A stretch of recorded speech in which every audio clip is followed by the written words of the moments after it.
Welcome to In Defense Of, where I, Sean Lott, are going to defend movies that you think suck, heard suck, but they actually don't suck, because you suck, because you think they suck. So why don't you just sit back, relax, and watch me defend these movies. When I was a kid, I used to love a few things. Video games, playing with my friends, and watching scary movies. One of my favorite horror series was the Friday the 13th movies. And since this upcoming Friday is the 13th, I figured I should defend one of my favorites in that series, Friday the 13th Part 7, The New Blood. So here's the story. When we last left Jason in Part 6, he was chained and sent to the bottom of Camp Crystal Lake's lake. Whatever. The story revolves around a girl named Tina who has telekinetic abilities, like moving objects and shit. When Tina's a kid, she accidentally kills her dad with her powers and grows up all fucked up.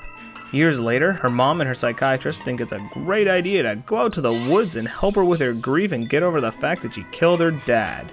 The only problem is they end up at Camp Crystal Lake. You know, I was thinking, why is it in these movies that teenagers always find some reason to end up at Camp Blood? Hell, I won't go anywhere near a camp that has the word crystal in it.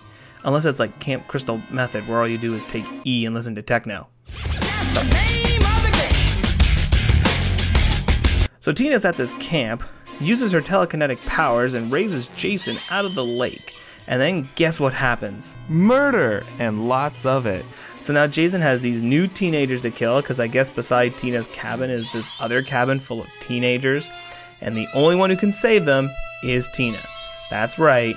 That subtitle right there, The New Blood, refers to Tina. And she uses her telekinetic powers to fight Jason.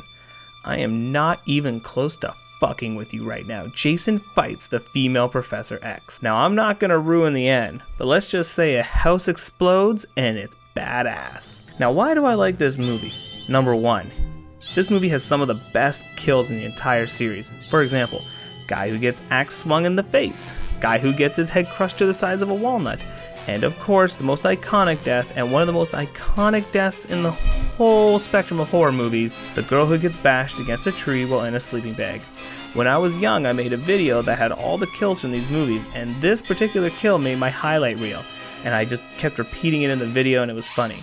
Well, now that I'm older, I'm gonna do it again, but this time to music.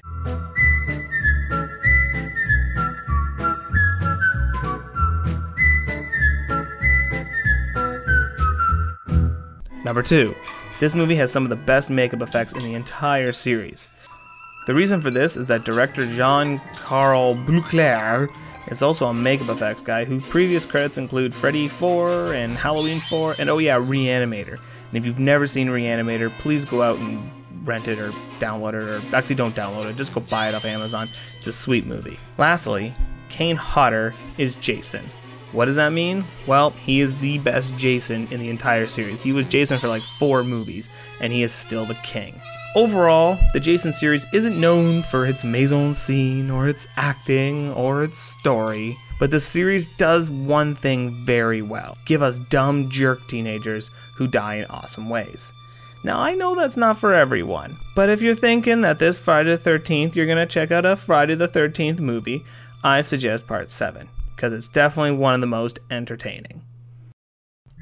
Alright, that's it for another episode of In Defense Of. I'm Sean Lott from We Films.